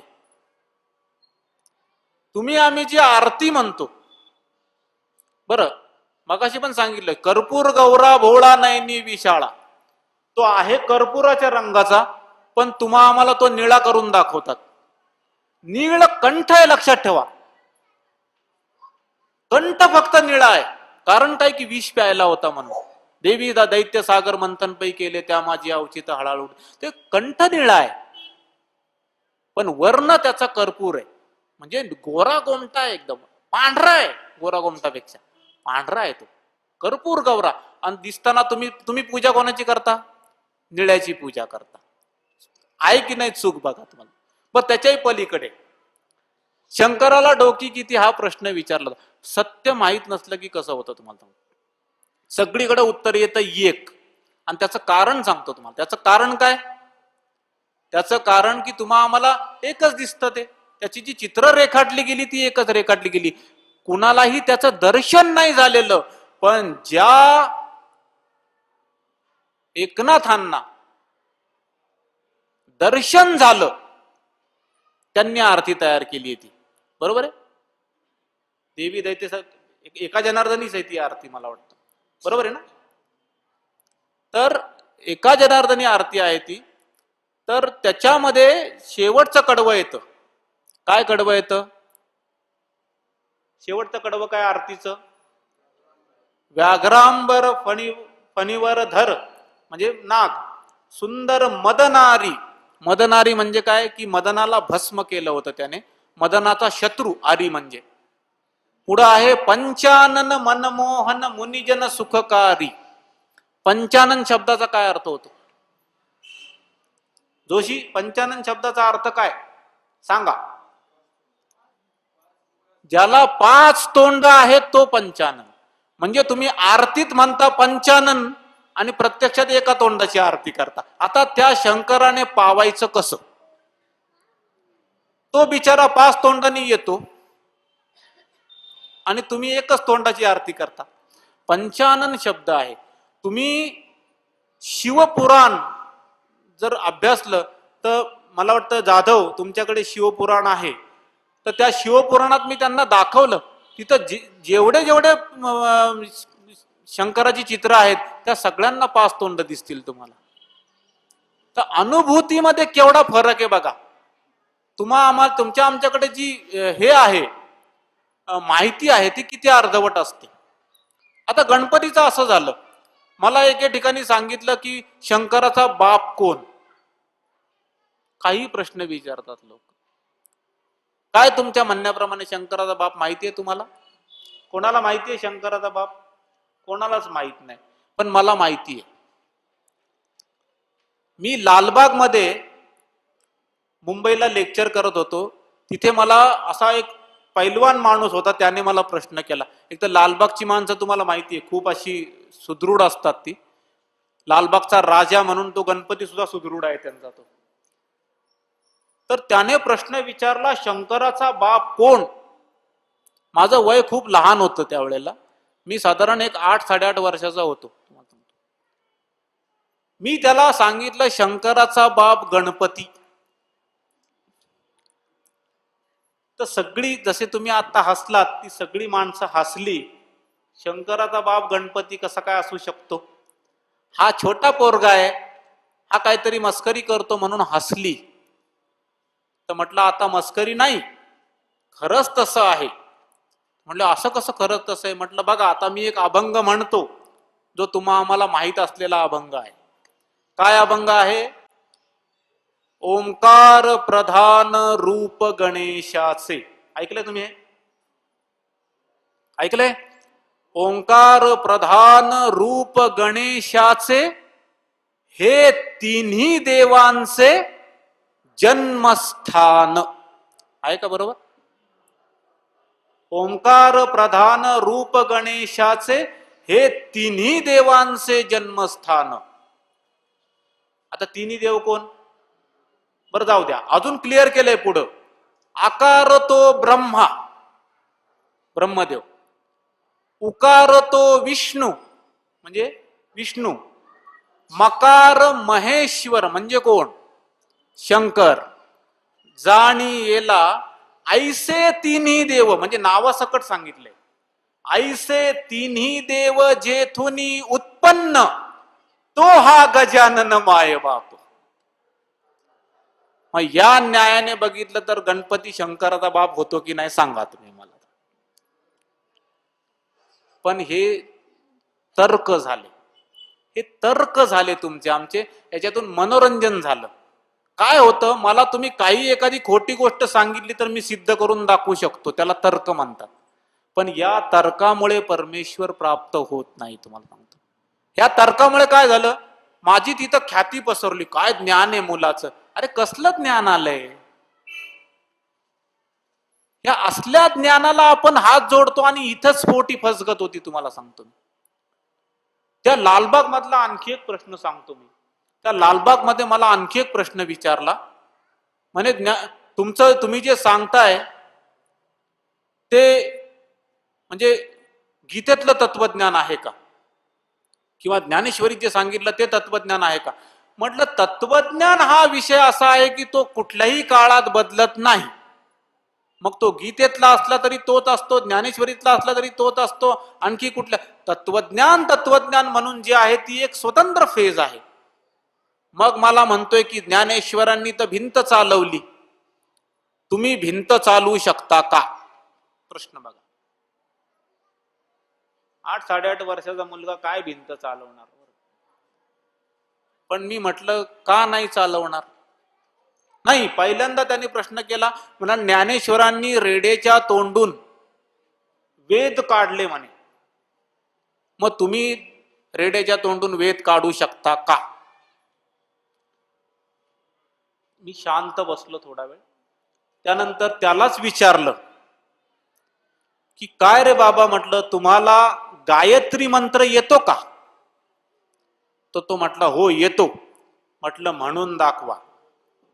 त्याने गायत्री मंत्र म्हटला, ओम भूर्भुवस्वः तत्सवितुर्वरेण्यं भर्गो देवस्य धीमहि धियो यो नः प्रचोदयात. अख्खा मंत्र म्हटला. सगळ्यांनी टाळ्या वाजवल्या, कारण मंत्र व्यवस्थित म्हटला त्याने. मग त्याला म्हटलं हा मंत्र कुठून आला हे माहितीये का? तो म्हणला ते नाही माहिती. म्हटलं मी सांगतो.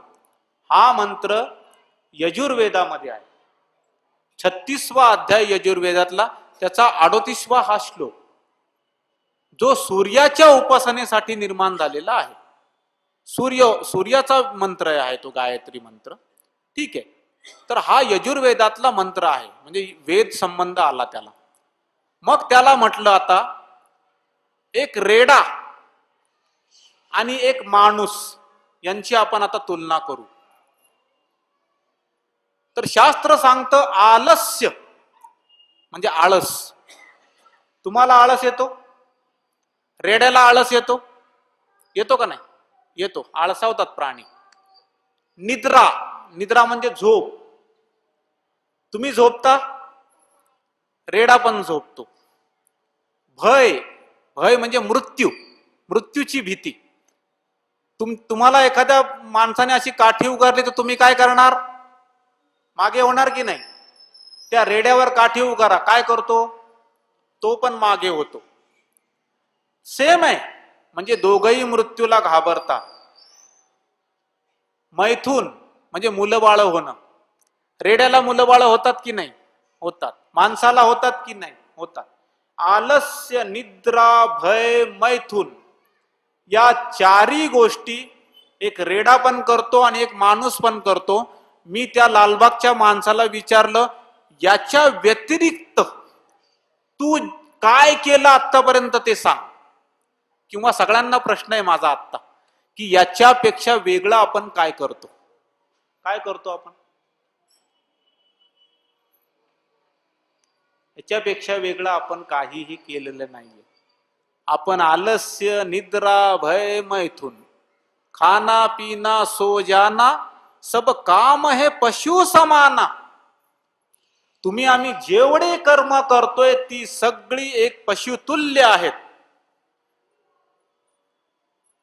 मग त्याला म्हटलं की तुझ्यात आणि रेड्यात फरक उरला का आता? तो म्हणला नाही उरला. मग तुझ्या तोंडातून गायत्री मंत्र काढला की नाही मी?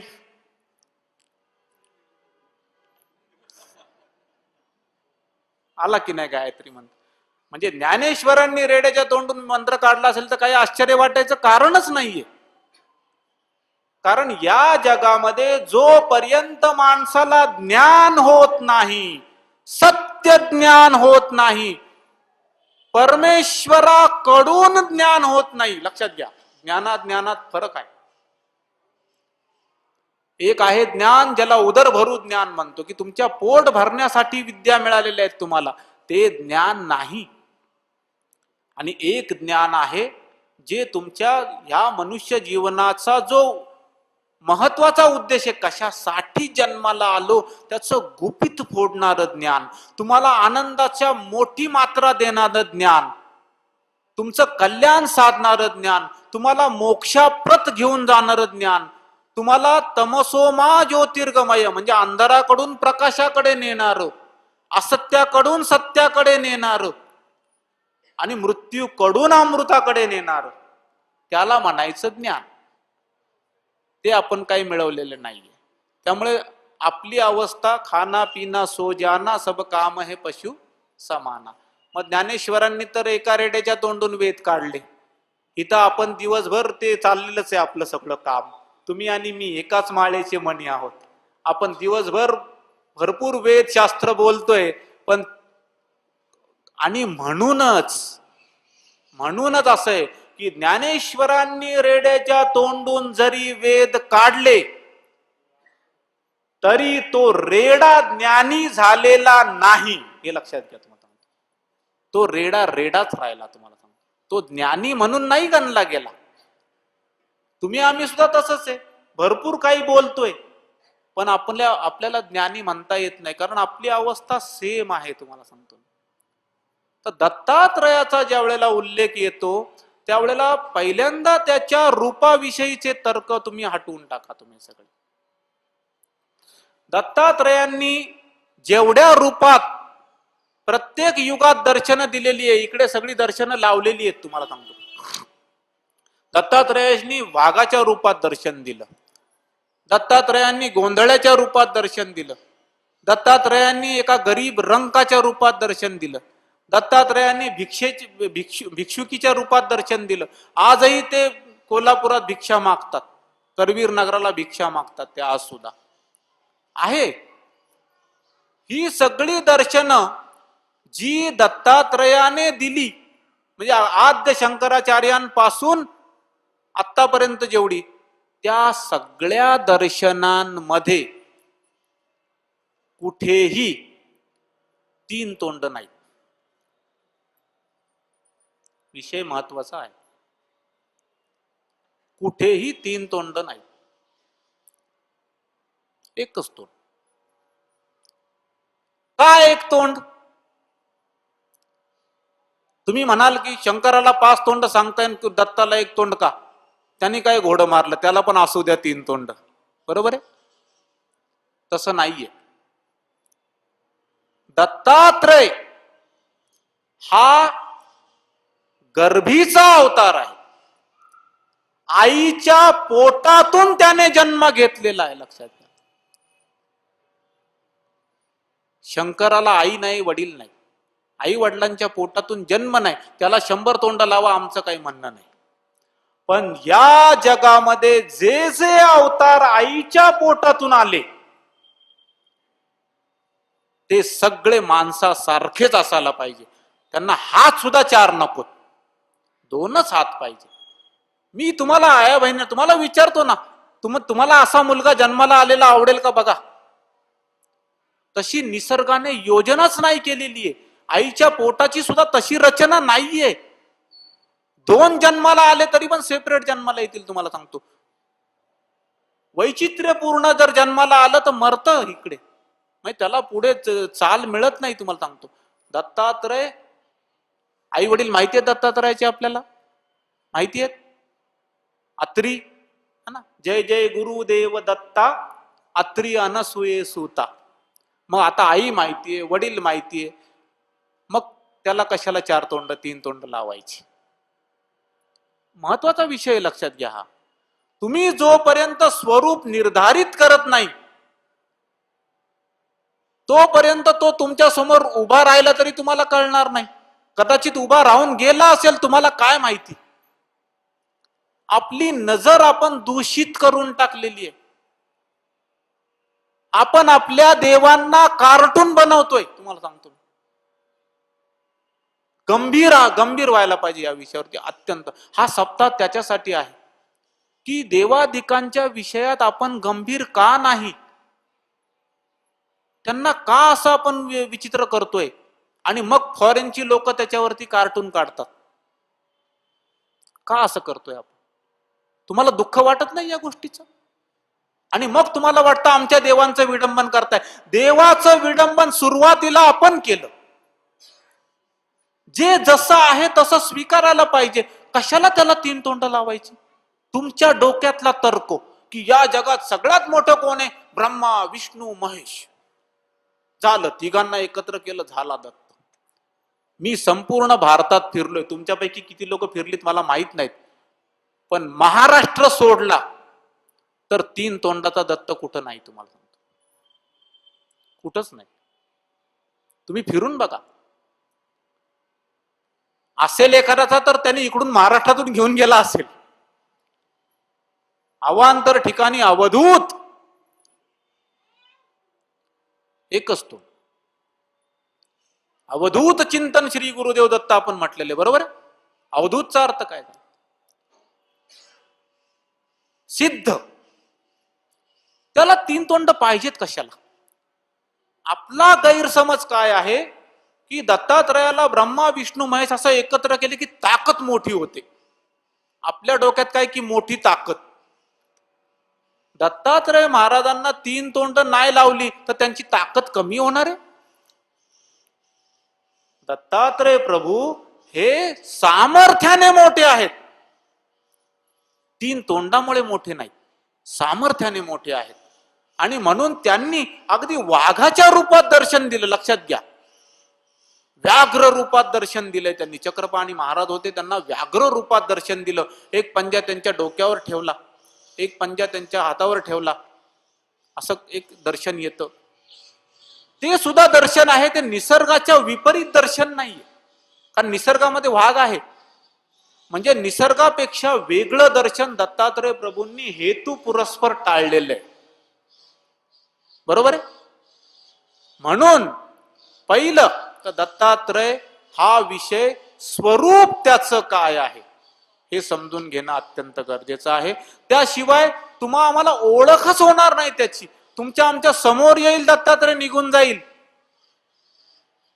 आणि गेलाय कित्येक वेळा. मी असं सांगतो तुम्हाला, आज मी छाती टोकपणे सांगतो, तुमच्यापैकी प्रत्येकाच्या आयुष्यात हे सुवर्ण क्षण येऊन गेलेले आहेत.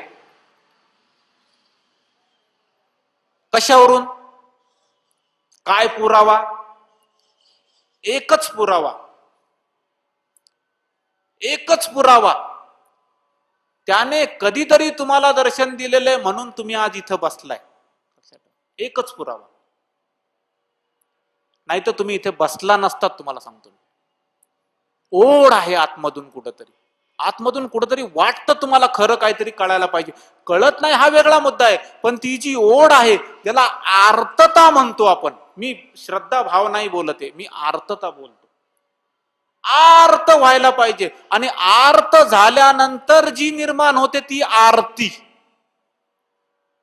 लक्षात घ्या, आरती का शब्द आला? की जी आर्ततेतून आली ती आरती. तर ही आर्तता कुठंतरी आहे आपल्यामध्ये, आणि त्यामुळे आज आपण इथे आलेलो आहोत. कुठंतरी त्याचा आणि आपला संबंध आलेला आहे. तो संबंध ओळखता आला नाही, आणि त्याचं कारण एकच कारण की आपल्याला ओळखच नाही, सत्य स्वरूपाची ओळखच नाही. तर आपल्याला या 7 दिवसात ही सगळी ओळख खणून काढायची आहे. मी तुम्हाला खात्रीने सांगतो की या 6-7 दिवसानंतर तुम्हाला जगामध्ये प्रत्येक माणसामध्ये दत्तात्रयाचं दर्शन होईल. तुम्हाला सांगतो, मी नक्की सांगतो. आणि ते घडतं म्हणूनच आज इथे आल्या आल्या सगळ्यांची आरती केली आम्ही. आलेल्या प्रत्येक भक्ताची आरती केली गेली. ती आरती भक्ताची आरती नाहीये, ती दत्तात्रयाची आरती आहे. कारण तुमच्या आमच्या रूपाने तो उभा आहेच, त्याचं अस्तित्व तुमच्या आमच्या रूपाने आहेच, पुरावा आहे तुम्ही. मी एखाद्याला सांगितलं, मला एक माणूस म्हणाला की दत्तात्रय चिरंजीव आहे, पुरावा काय? म्हटलं मी पुरावा आहे त्याचा, म्हणजे मी स्वतः विद्यमान आहे. तर मगाशी मी सांगत होतो, एक, जी गोष्ट हाकेला ओ देत नाही त्याच्या नादी लागायचं नाही. दोन, जी गोष्ट तुमच्या आमच्या आर्ततेनंतर किंवा तुमच्या आमच्या हे झाल्यानंतर हेलावत नाही, तिच्यावर परिणाम जर होत नसेल, ती जर विकरत नसेल, तिच्यामध्ये जर विकार उत्पन्न होत नसतील, कारण चेतन तत्वाचा हा गुण आहे की त्याच्यामध्ये विकार उत्पन्न व्हायला पाहिजेत.